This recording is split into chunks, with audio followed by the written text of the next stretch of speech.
Wow, grabe. Nakakatakaw mo. Beef marrow bone. Tapos, beef bones din. Okay, so, ito lang yung downside dito mga kabilabs. Alam nyo pa, mula nung dumating kami dito, never pa kami nakakita ng palengke. Yung wet market. Kung nagtitipid kayo mga kabilabs, dito ka bibili sa mga nasa unahang aisle. Kaya nandito yung mga sale nila. Yan o, mix and match, 3 for 10.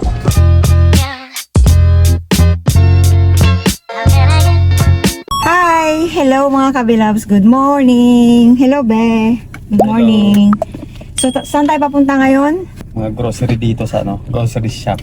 Okay, so ang topic po natin ngayon mga kabilabs ay tungkol sa grocery budget namin for 1 week. So, yun yung ipapakita namin sa inyo para maging aware kayo sa mga presyo ng mga bilihin dito sa UK. Ngayon lang namin ito gagawin kasi mostly kapag nag-grocery tayo ay monthly or pang 2 weeks, pang matagalan. Pero this time, yung tamang pang 1 week lang para monitor natin sa cost of living. Sa Morrisons po kayo pupunta kasi itong groceryhan na ito mga kabilabs, never pa namin kayo nadadala dito and isa ito sa favorite namin kasi ang mga bilihan dito medyo nakakapagod. Ano sila? Dito, bilihan ng isda. Dito ka makakita ng mga fresh na isda. Dito naman, puro maganda ang baboy dito. Tapos dito naman, mas mura ang bilihin. Pero hindi sila kompleto. Pero this time kasi dito sa Morrisons, isa ito sa pinakamura. Dito kami nabili ng fresh isda. And, anong sabi mo ba? Pork ribs ba yun? Pork ribs at saka ng pata. Saka paa ng baboy. Pata. Pork shank. Yung paa ng baboy. Ang Trotters. mura lang siya, no? Lang sa Morrison. Oo. Pero sa ibang grocery, Sa wala. mga napupuntahan naming groceryhan, dito lang sa Morrisons kami nakakabili niyan. So, pangmasa din ang presyo dito. May bulalo rin sila. Ito, pang bulalo. Ribs. Oo nga. Oo, pang Pilipino talaga. So, yun yung agenda natin ngayon. Kagagaling ko lang po ng night shift. Day off ko ngayon. Kagagaling ko lang po ng 4 nights. Straight duty. Tapos pagdating ko naligo lang, tapos alis na kami kasi usually kasi yung Friday yun yung change shift ko, 'di ba? And this time wala akong Saturday. So magbo-vlog ako ngayon. I-shoot namin ngayon. Tutulog ako pag-uwi. Tapos pagising, kakain, magi-edit na hanggang kinabukasan. So hopefully itong vlog na gagawin natin ay sa Sunday may mapalabas. Ganun yung nangyayari mga kabilabs, ganun yung routine. Tamahan nyo kami mga kabilabs. Yeah, I'm coming out. Yeah, I'm coming out. I'm gonna come out. Yeah, I'm coming out. Yeah, I'm coming out. Yeah, I'm coming out. Yeah, I'm coming out. I'll be coming out. The time was 93 and the world was blind. Oh, oh, I always felt that something else was meant for me. So, unang-unang nakita po ni Habi ay melon. 1.95 po yung nakuha niya. And, itong saging ay 78p lang per pack. Pink kids ate. So, dyan.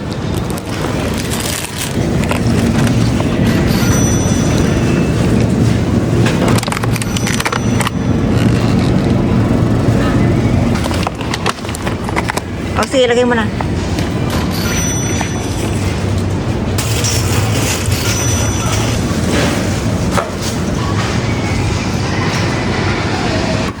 Loose large avocado, 59 pesos. So, everyday, meron po akong avocado mga kapilaw. Ito yung pinaka-breakfast ko. Tapos may mangga rin. 59 pence, mango. Gusto ko to, kukuha din tayo.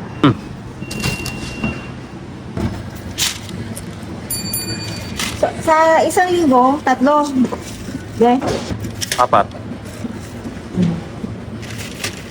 Okay, so 99p. Mura, ang maganda lang dito, be, ay mura, no? Ano, be? Mura ang sibuyas dito.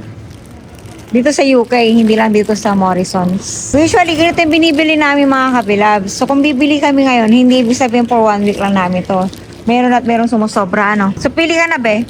Alam niyo mga kabilabs, mas expert si Habi pagdating sa mga ganito. Tama. Mas ito yung binibili daw po niya. Magkano ba yan, be? Kasi tsaka maliliit din. No? Tsaka maliliit daw. Magkano yan, be? 25p. Okay, so mas mura siya ng 4p. 4 pence. Okay, mga kabilabs. Ito naman ang Bella Pipon or cucumber. So, 99p siya. Naman, large ay 1.15. So, ito yung difference nilang dalawa, oh. So, dito na tayo sa malaki. Kasi iniinom ko rin yan, mga kabilabs. Iniinom ko rin ang cucumber. Isinasama ko siya sa aking tubig. And then, kukuha tayo nito. Lagi kaming may stock nito, mga kabilabs, sa ref. 69p. Iceberg lettuce. Ayan. Chestnut mushroom.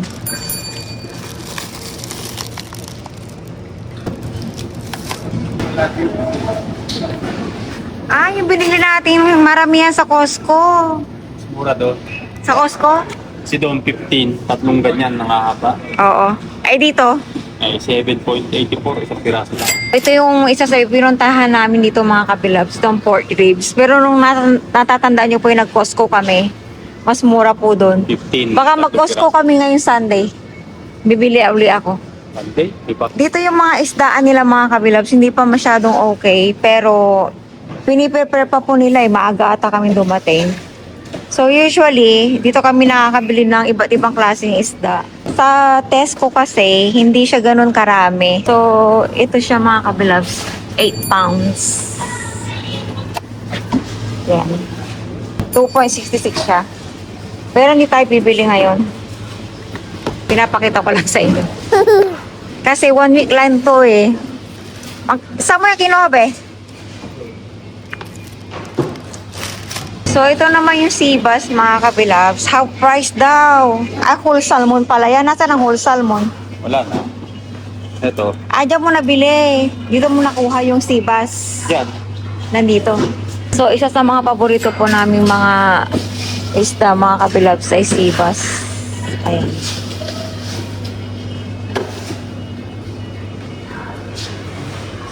Ito ang Morrisons.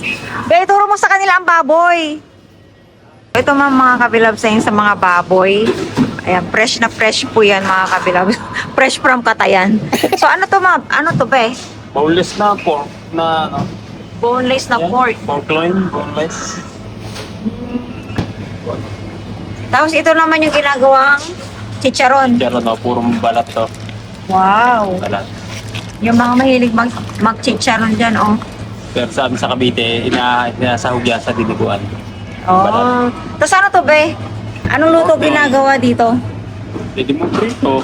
Okay. So, ito naman yung mga pang pork chop, pang malakasan, pang barbecuehan na ata to mga to, ano? Ayan. So, ganito po yung palengke namin dito, mga kabilabs. Kasi, wala kaming palengke dito. At yung sinasabi kong dito kayo makakabili ng paa ng baboy yan. Ah, yan! Paa ng baboy, meron. Sa yung pata. Ito, pata ng baboy. Pork shark. Pata. Pork shank.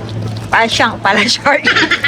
Tapos ito naman ay yung paa ng baboy. Ang Pig trotters. mura lang siya, no? Easy cook, slow cook. Paa. Hindi mo kinakain ng paa, kaya hindi ako nabili. Ito naman, paa din. Oo. Mas malaking paa naman to, mga kabilabs. Natatakot kasi ako kaya hindi ako nabili. Wala akong pagtagtad na ano, Oo. itak. Malaki. Tapos yung mga yan, anong mga lutong ginagawa sa mga yan? Wala no, pork liver, wala. Pork liver? Hindi pork liver, pig liver. Ang tawag nila, mga kabilabs. Pig liver. Pig liver. Ito naman po yung mga giniling, mga kabilabs. Oh, naka-ready na siya. 3 pounds. Pero yung 3 pounds na yan, 325 grams. Sabi dito. Tapos ito naman yung sa chicken. Sa tingin mo ba, kasi ikaw lagi yung nag-grocery, sa mas mura? Dito o sa Tesco? Mas mura dito. 2.15. 1.15 sa Tesco, parang 3 point something. So ito yung malinis na po siya mga kabilabs. So. Wala na siyang yung matulis. Oo, malinis na. Wala na mga balahibo ba? 1 kilogram mo nga, mura nga. Kung nagtitipid kayo mga kabilabs, dito ka bibili sa mga nasa unahang aisle. Dito ka makakuha ng 3 for 10. Ayan, 3 for 10. Nandito yung mga sale nila. Yan o, mix and match, 3 for 10. Marinated nila ng mga pang barbecue. Okay, so nandito naman po tayo sa beef section mga kabilabs. Ito naman yung beef marrow. Para saan ba to? Marrow. Ito yung bulalo. Sa bulalo. Ito yung bulalo. Wow. 3.17 pounds. Half kilo. Ayan, tapos ito ito yung Bone. Ano siya? pangnilaga ba to? So, Beef pangnilaga. bones. Pwede rin pagsamahin yung dalawa. Hindi ka ba magkano ngayon? Okay na tayo sa 1 week natin? Okay, so ito lang yung downside dito mga kabilabs. Alam nyo pa, mula nung dumating kami dito, never pa kami nakakita ng palengke. Yung wet market. Sa grocery lang po kami nakakabili. Dito lang po. So makikita nyo, naka-plastic na siya. Hindi ka na pwedeng ituturo mo sa half kilo lang. Ito lang. Naka-repack na siya. Naka-repack na. Kukunin mo na lang. Nakakamiss din yung yung maingay, yung basa, ang palengke. Kaya sila magkakalisis ng isda. Oo. Tapos yung mga meatballs nila, talaga naka-ready na siya talaga. Pang-steak, yan. Yung mga pang-barbecue. May dito kaya tama. Pag tayo nakakita. Mga lamp naman po, yung mga mahilig sa lamp. Ayaw namin ng lamp eh. Hindi kami mahilig sa lamp. Hindi namin nakahiligan. Sa rin Maanggo nga siya. And steak. Wow! Yummy! Ayan po yung mga presyo ng mga steak nila mga kapilags. 5.10. 6.40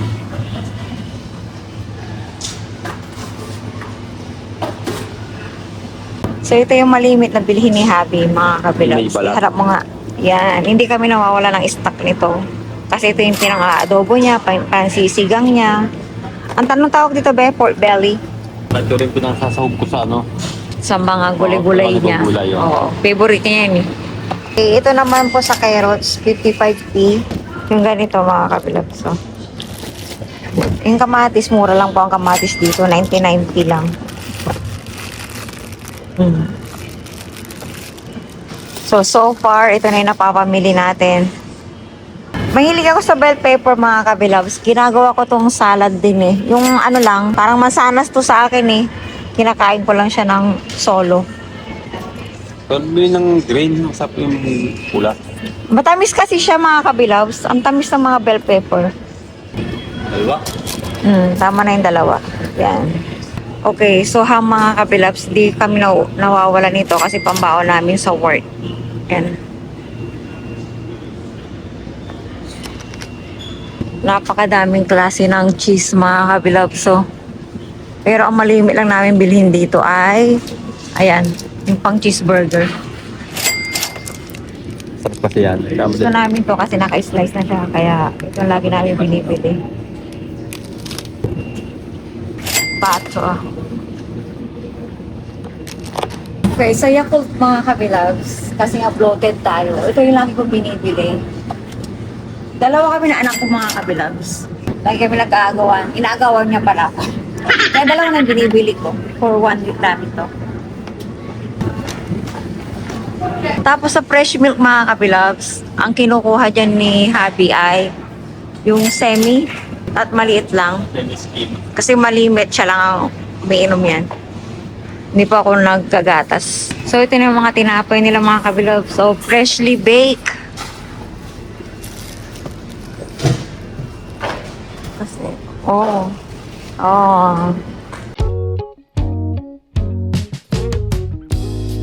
Don't know how much you mean to me, baby. I can't put it in words.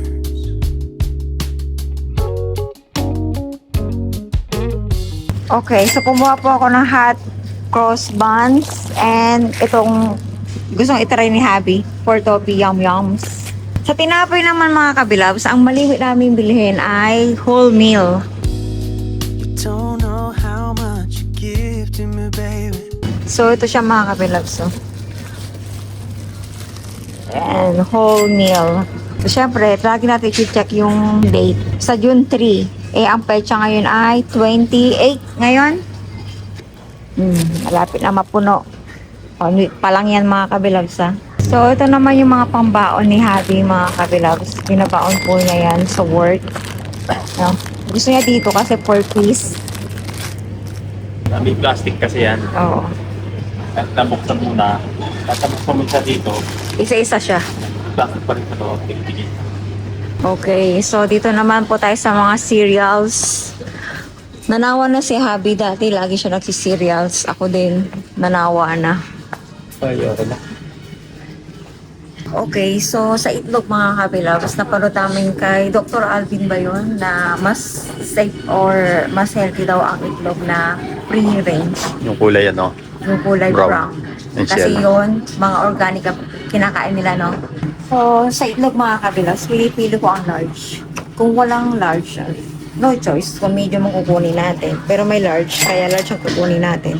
Tapos, natutunan ko na nasa Israel ako, lagi kong tinicheck yan. Kapag basa yan, ibig sabihin may basak dyan. Ayan. Sa kape naman mga kabilabs, roastery ang kinakape ko ngayon. Hindi ko pa ito natry itong dark. Hindi dark yung binibili ko pero walang available eh. Dark lang siya. Sarap kaya to. So ito yung kukunin natin ngayon. Bira lang magkape yung mag-ama ko mga kabilabs. More on tsaa sila. Tsaa si Habi pero si Aizel ang binibili niya ay chocolate. Ganun. Yan sa yung tsaa mo dito be. Di ba lagi ka nagtsaa? Yan, 610. Pero kunin mo lang yung pang 1 week. Kasi ang vlog natin po. Ano natin kung anong inalagay dito? Dito. Okay, so ito naman yung sa mantika, sunflower. Okay, thank you po mga kabilabs sa mga malapit dito sa Morrison's. Tinirahan niyo po kami. May nag-iisa na lang. Ibig sabihin punong-puno yan. Meron pang isa. Ayan, 5 kilos po yan. 450. Only 450. Pero pag hindi po siya sale, 8 pounds po. Ayan, so salamat. For 1 week na po namin to. Pero ako mga kabilabs, hindi na po ako nag-rice. Kinuha po ang ang kanin ko. So ipapagata ko naman yung sa inyo. Nalimutan kong kumuha mga kabilabs. Kukuha yun tayo ng Coffee Mate.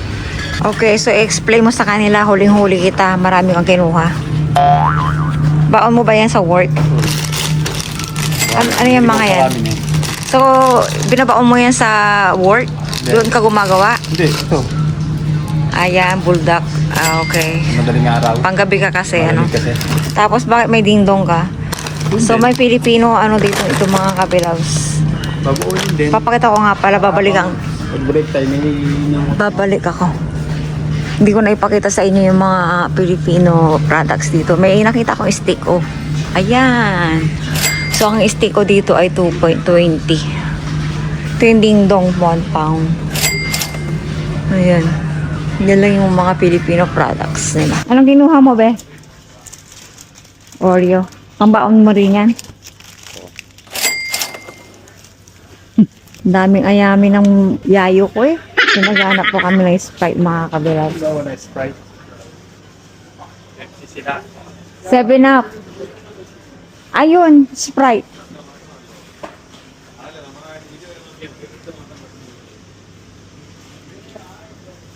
Okay, so hindi pa muna kami bibili ng mga toiletries mga kabilabs, ng mga toothpaste. Pero this time, ang bibili lang po namin ay kitchen tissue kasi wala lang kami sa bahay. So next topic na lang po yun, yung mga pangmalakasang mga toiletries.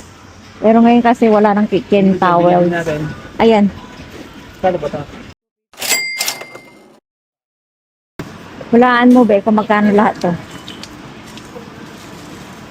100. 1 week lang to ah. So usually, ito po yung usual naming budget mga kabilags. A little nonsense is what I need. Now if you wanna get the best of me, Hello. Hi.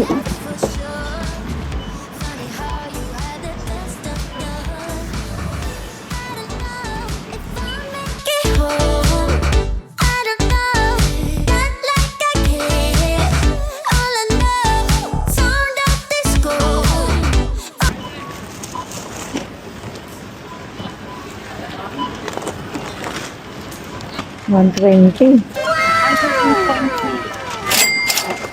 Alright. 120. Okay, so ganun lang po magbayad mga kagalabs. Tap-tap lang ng cellphone. Kaya cellphone is life. Kung wala kang cellphone, ako, dahil pang bit-bit. Thank you. So, ayun mga kabilabs. Nasa cellphone na lahat. Yung pera mo, yung card mo, pambayad mo. Very convenient. Ano mga kabilabs. Pero ang downside nun ay Napasarap ka na kuha. manulubog ka naman sa utang. Kasi malaki iniisip na cash eh. Oo. Kanina ka lang ganyan, pero kung cash yan, limited talaga. Oo, pag cash, ano ba yan? Kamot ka na sa ulo, ano? Okay, so napaka-convenient mag-grocery, ano mga kabilabs, kasi nasa cellphone lang lahat. Hindi mo na kailangan ng magdala ng cash, ng wallet, ng bag. Cellphone lang. Cellphone lang yung dala-dala namin. Ang downside lang ng masyadong high-tech ay, ano be? Anong Magastos. Kasi Kasi? makakapasarap ka eh. Kumuha ng kumuha. Kasi nga, hindi na mag-pass. Oo. Kumbaga, Enjoy now! uludo later. Wala eh, yun yung sistema dito eh. Wala ka naman na makikita nagbabayad dito ng cash eh. Tsaka parang hindi mo na, parang ma-adapt mo na rin yung culture kung nasaan ka. Hindi, meron din nagkakas. May nagbabayad ng cash pero napaka, 10% lang. Siguro. oo, Baka wala 10% lang. Wala pa nga eh. More on lang talaga, top. Top, oh. Top on cellphone. Wala na nagbabayad ng cash. Nauso daw yan mga kabilabs ng pandemic. Kasi tinanong ko rin sila eh, kung kailan nauso yung ganito. Eh di ba nung pandemic, bawal yung mga, yung mga barya or yung mga pera para hindi ma-spread yung, yung virus. So, nandito na tayo. 120 mga kabilabs for 1 week. Yung 120, wala pa dun yung mga sabon natin, yung mga toothpaste. Yung toiletries natin, wala pa dun. Pero ang budget ko kasi, sa isang buwan, 600 talaga. Yun yung budget po namin sa grocery and all. Okay, so ito na po lahat ng pinamili natin mga kabilabs. Nandito na po tayo sa bahay after almost 2 hours na pamimili. So, ang total po na napamili natin ay 120 pounds. In peso ay, tada! Ipa-flash ko na lang po sa screen. So, bali ito pong 120 na to. Good for 1 week lang. And take note, wala pa po dito yung mga toiletries namin. Okay, so conclusion naman. Na-realize namin habang inaayos ko to, sabi ko sa asawa ko, kung nasa Pinas tayo, mabibili kaya natin tong mga ganito. So, oo, medyo mahal yung mga pinamili natin, pero praise God kasi mayroon tayong trabaho. And puhunan kasi natin yung katawan natin, kaya as much as possible, kapag may gusto kaming kainin, hindi namin tinitipid yung sarili namin. Talagang yun yung namin, reward namin sa pagiging hardworking namin. Kasi halos wala na rin kami pahinga talaga. Talagang kapag may overtime, igagrab namin talaga ang mga OT para magkaroon ng extra income. Okay, so magluluto na po si Habi. Kukunin na niya. Kaya pa? Ay, pasok pa po yan. Panggabi siya. Ako na magaling. Ako na night shift. Ako, kagaling ko lang ng 4 night shift. Si Be, mag-uumpis ang night shift niya tonight. Di na nagka-shift. Hindi tayo magkasira. Hindi tayo magkakasama ulit. After 4 days. 5 days. Okay, so wala pa akong makitang quinoa sa Morrisons. Ipapakita ko sana sa inyo yung presyo. So, ito po yung nabili ko sa Costco. Nung pumunta po kami, nung last vlog po natin, 2 kilograms. Mura lang po yung bili ko dito. So, ito na po yung rice ko. Hindi na po ako nag-rice. Medyo matagal-tagal na rin. Mag-iisang buwan na ako hindi nag-rice.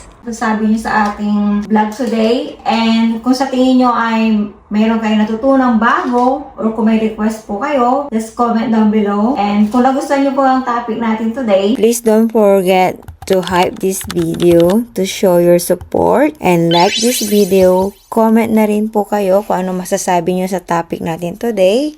And naway ingatan kayo palagi ng ating Panginoon. Thank you for watching. Salamat po sa oras ninyo. When I think about His grace, this freedom, something like a woman prays. I'm grateful for the loving that you gave. It's so amazing.